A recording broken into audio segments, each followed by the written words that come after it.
single man and I've got to do selfies occasionally, it's so hard to hold the phone. There you go. You know, I'm like, damn, if I had trouble. I'm not going to set it up. And have you got that rolling? Yeah, it's rolling right now. Oh, crap. Good evening and welcome back to another episode of Let's Chat. In light of the Halloween season, I'm joined today by Mr. Nathan Roysdon, who for many years has been an expert in the field of haunted houses. Thank you very much for agreeing to join me today, sir. Well, thank you very much for having me, which feels a little weird to say since we're sitting in my home. Yes, I want to go to where it all began. What got you literally into haunted houses to begin with, or even just Halloween in general? Well, I was getting ready to say that's pretty much where it started, was I guess a love for Halloween. When I was a kid, I was the kid that kind of stood behind the corner waiting for mom to pass, and when mom got past, I'd jump out behind her and go, boom, scream, and, you know, as she used to say, that Academy Award-winning, blood-curdling scream, you know. And it was fun, you know. Of course, as a child, you know, you started just kind of laughing about it, and that led to a love of, hey, let's dress up and be somebody different and go out and get candy, all that. Mm-hmm. And then, you know, 12 years old, last year, you could actually go trick-or-treating, and I'm like, now that I'm 13, let's stay home and pass out candy, kind of a pay it forward sort of thing, you know. I'm like, 12 years worth of going and getting candy, let's stay home and pass out candy, which I still do, by the way. I give up the good stuff. Ooh. Treat bags, at least 5 pieces of chocolate. Make note of that. Yeah, that's where it started. As the years went on, after, you know, building my own mannequins and props for the display out front, I kept thinking, gosh, man, how cool would it be to do a haunted house and kind of combine my love for building these, you know, props and, you know, this display with my love of jumping out and going boo and getting that reaction. I'm like, God, that'd be super cool. So, along around 2008, my friend Winona Paget was president of the Somerset Junior Women's Club.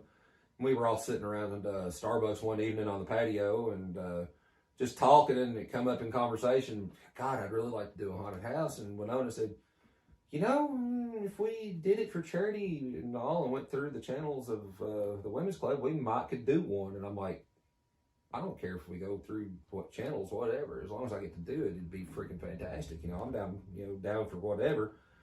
But I love the idea that, you know, you mentioned charity. And she's like, would you mind if I called my cousin Tim? I'm like, who now? She's like, my cousin Tim Lay. He's got a plethora of experience doing haunted houses. Like, he's done the old one in Ferguson, he's done the JC's, and I'm like, yeah, I want to meet this guy. You know, I'm like, sounds like my kind of person. So she introduced me to Tim, and of course a friendship formed there, and we wound up in 2008 putting together the haunted house in Science Hill over there in the old Science Hill School gym. Of course, we wound up doing it, like I said, doing it for charity. And Nona had asked me, what charity do you want to do? And I said, let's go for an underdog. And somebody suggested doing Lake Cumberland Children's Advocacy Center. And I thought, hey, perfect. Halloween was kind of for kids. And if they were doing something to benefit kids, that ties in beautifully. Mm-hmm. I wound up expanding it just a little bit, though. I wasn't satisfied helping just one particular organization. I said, how about we charge $6 a ticket for general admission, or 2 canned food items and $5? And Nona's like, hey, I said, the pantry's always needing, you know, help this time of year. So came up with a bit of a food drive for the pantry. And then I was like, hey, Halloween, vampires, blood. Nona, I know you're always working with you know, the blood center. How about having a bloodmobile come up, and anybody that donates blood can get a ticket to come through the haunted house? So we wound up benefiting like 3 different charities at Science Hill Haunted House. And in 2010, I wound up leaving and taking a bit of a break, and turned the haunt over to one of the members of the women's club. Took a bit of a hiatus there in 2010, and actually went that year to the Scarefest Horror Convention in Lexington for the first time, and that was awesome.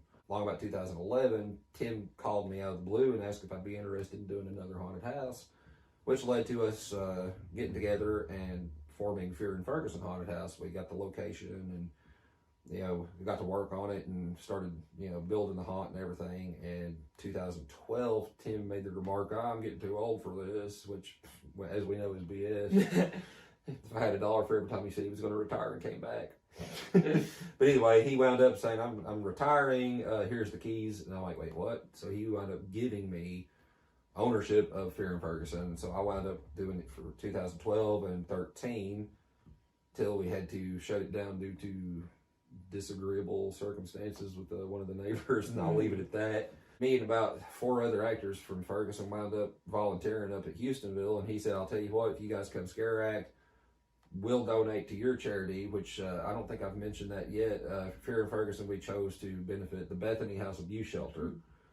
And I was heartbroken to have to shut down the haunt and not be able to help Bethany House anymore. But when I heard the opportunity to continue to help them through working at another haunted house, I said, sure, why not? So went up there for the 2014 season and acted at Houstonville Haunted House, Junction City, and kind of went into hiatus for a few years until the most recent haunted house I'm currently a scare actor at. Found out that there was another one, ironically enough, opening up in Ferguson, of all places. And I was like, oh, wait a minute, somebody's doing another haunted house in Ferguson. Going full circle now. Like coming back around, yeah, definitely.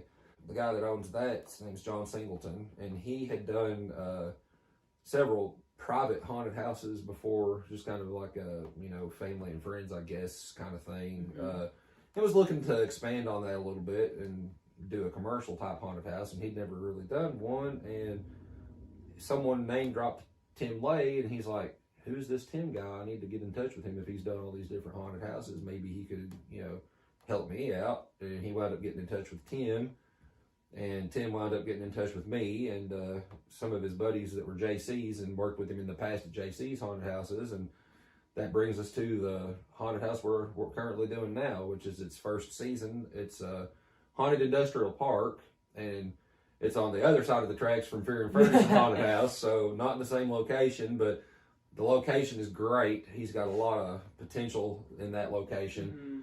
John didn't get started, but maybe a couple months before October, and had maybe about a month and only like 2 or 3 people, I think, to help kind of turn the haunt into what it is. And I'll just say it's impressive for the amount of time and work and people that worked on it.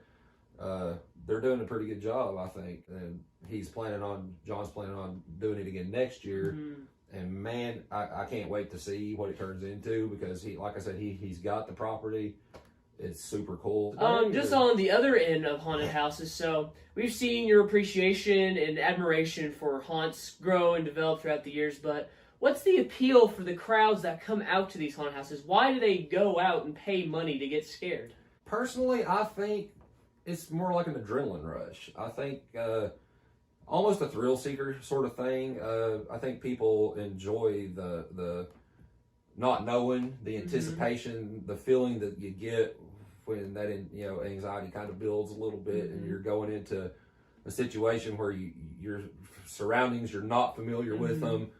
Of course, it's traditionally dark, and there's very minimal lighting, and most scenery uses special effects lighting just to get the right feel.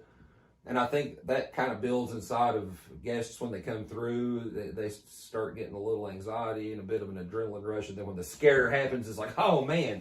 And they get that rush. And I think people kind of enjoy that feeling of being scared. I think it's something that people just enjoy. And I think like I said, I think it kind of just ties into, Halloween and the season, and people just having fun with it. And, it gives them something to do. And I think the appeal is that adrenaline rush. They get that sense of not knowing and the unknown, and then when the scare happens and the feeling they get, they're like, oh, that was good, you got me. I think that's kind of what drives people to seek it out. There you go. Along with people like me that don't scare very easily, but can appreciate all the hard work that goes into some of the scenery details and the costumes and the designing. I mean, like Wicked World, they've got the people that build their own custom masks up there, their own custom costumes, custom makeup artists. I mean, and it's turned into quite the industry. Most haunters kind of feel like it's a nationwide family. Like, oh, you do a haunted house too? Well, that's cool. I do one, and they get together and they talk and they swap ideas and stuff. And I think it's a great thing. It's kind of a huge community now where you've got 2 ends of the spectrum. You've got the people that put it on and do it, and then you've got the people that thrill seek it, that want to come out and go through it. And to me, it's just It's something I enjoy. I like being on both ends, but I got to say, I think I prefer being on the scary end. Oh, no, I can imagine so, yeah. I mean, I've been to several haunted attractions, you know, in my almost 43 years on this earth, and it's fun, and I do enjoy the anticipation and the adrenaline, but honestly, I think I enjoy causing that for other people more so than, you know, even receiving it myself. Just, you know, it's just a feeling you get when you scare people and they turn around and go, that was good. Okay, you got me. Wow. You know, oh man, your mask's creepy, or, you know, wow, dude, you know.